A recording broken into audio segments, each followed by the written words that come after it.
ฝนตกพี่น้องตกลงมา2 เทื่อแต่กับบ่แห้งปานใดซ้ำนี่แหละก่อนขี้ไถก็เปลี่ยนลงไปเจาะบังกาก่อนเพราะว่าหันพุยมันทั่วหรือบ่ทั่วคำบ่ทั่วกะเฮาสิได้มาย้อนใส่ใหม่ทักทายสวัสดีกันตอนเช้าพี่น้องพอขึ้นกระส่วนพาหมอกับบ่ไป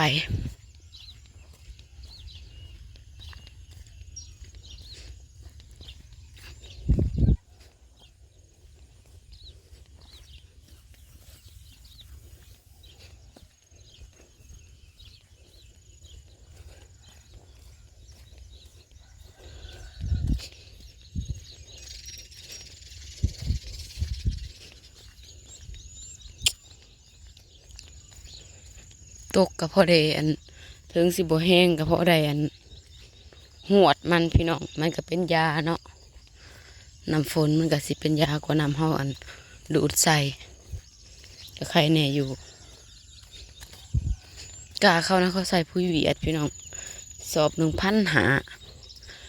เขียวงามแต่สะออน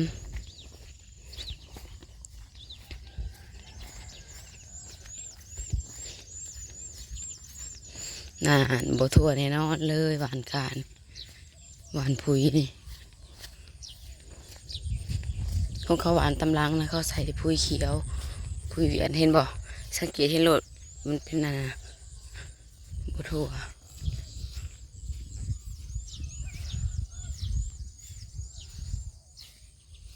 เพราะว่าปุ๋ยหาก็ใส่พี่น้องมันหาก็กินปุ๋ยบ่ทั่วปลายมันแดงนี่นะอยากสีดนี่อยากสีดอีหยังผัดหวานผุยเลยครับผัดสีดก่อนจังหวานผุย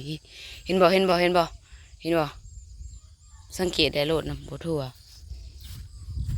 นี่บัวทั่วนี่หวานผุยบัวทั่วแล้วเขาจะลงมาลำเอา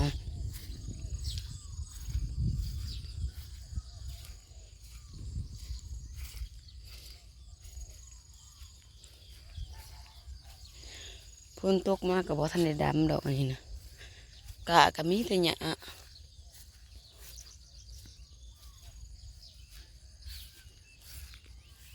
โอ้ปลายมันแดงถามเมื่อไรก็แม่แล้วสีดอีหยังวะเอายืมน้ำเขามาสีดเลยผีเบือกผีแหงบัวทั่วแดงกิจีอยู่ในกล่องแดงอยู่บ่กล่องมันบ่แดงซุมนี้พอในใส่ปุ๋ย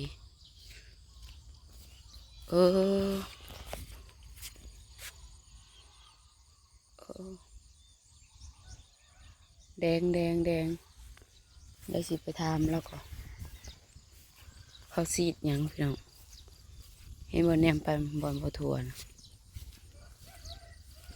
เขาซีดยังกะจีขอยืมบางซีดเขามาซีดของเรามันกระแดง เป็นแบบนี้บ่ได้กินเขาได้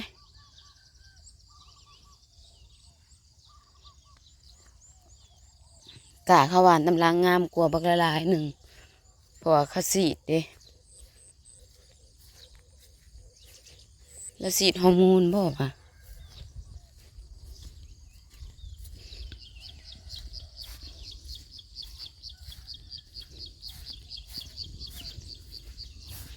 โอ้บ่ได้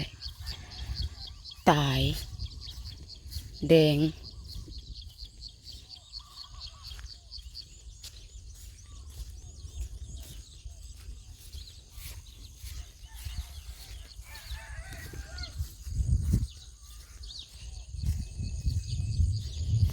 ความว่าห่างกะ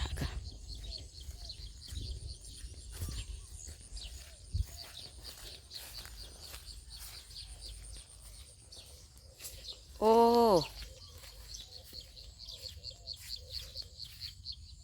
หวานพุ้ยกับซีดได้บ่เนาะเออ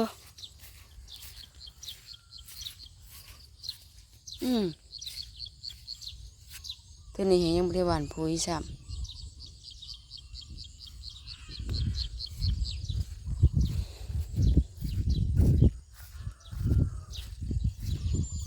เพิ่นผัวบ่สิเองนี่แหละ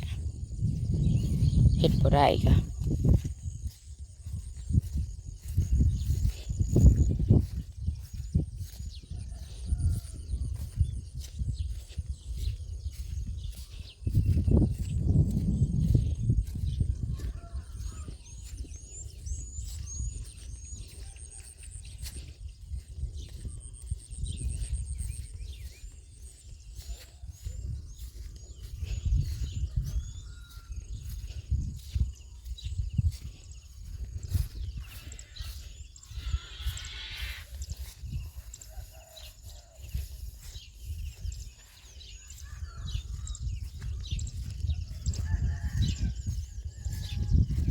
คนมาซ้ำให้ซ้ำนี่โอ้โธ่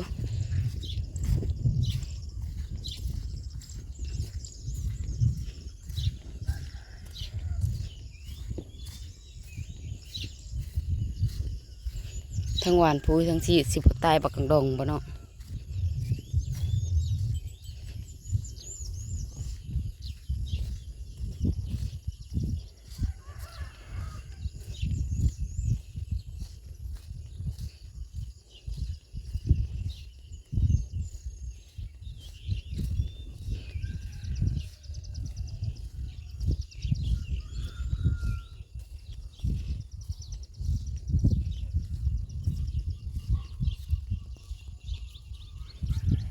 ทั้งพุ่นนี่จะคือมืดพ้นตื่นแต่เช้ามานี่นะแต่เช้านี่มืดกว่านี้อีก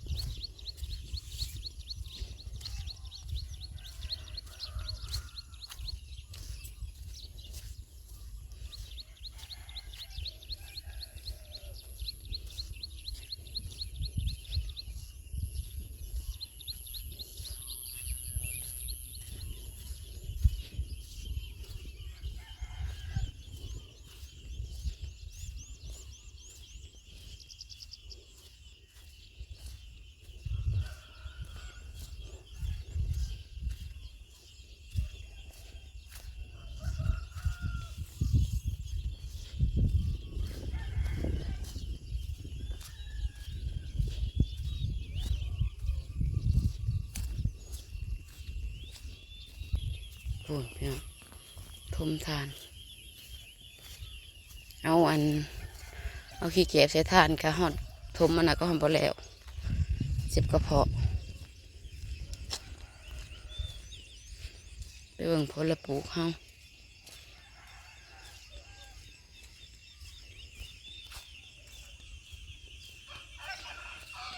นี่พี่น้องมักถั่ววัน2-3 มื้อฝนบ่ตกเหี่ยวตบสูบฝนตกมาเมื่อคืนนี่อันนี้ต้นมะเขือต้นมะเขืออันนี้เอ้า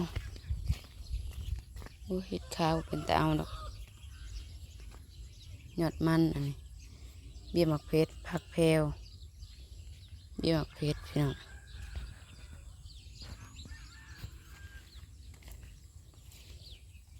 ผักนางตูมีเสยเบี้ยหมักเพชรเสพุ่นอันนั้นบุรพา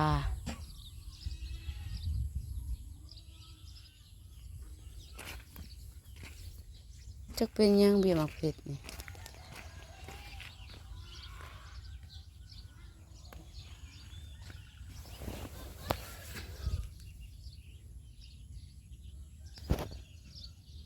เหี่ยวลงแบบสิแหละ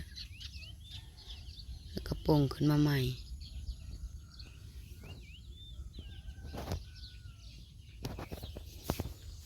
มึงดูพี่น้องกะข้าวหวานผู้เย็น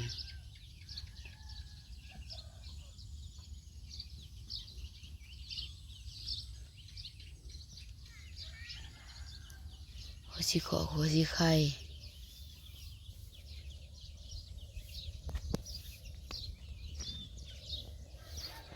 ต้นผักกระโดนน้ำมัน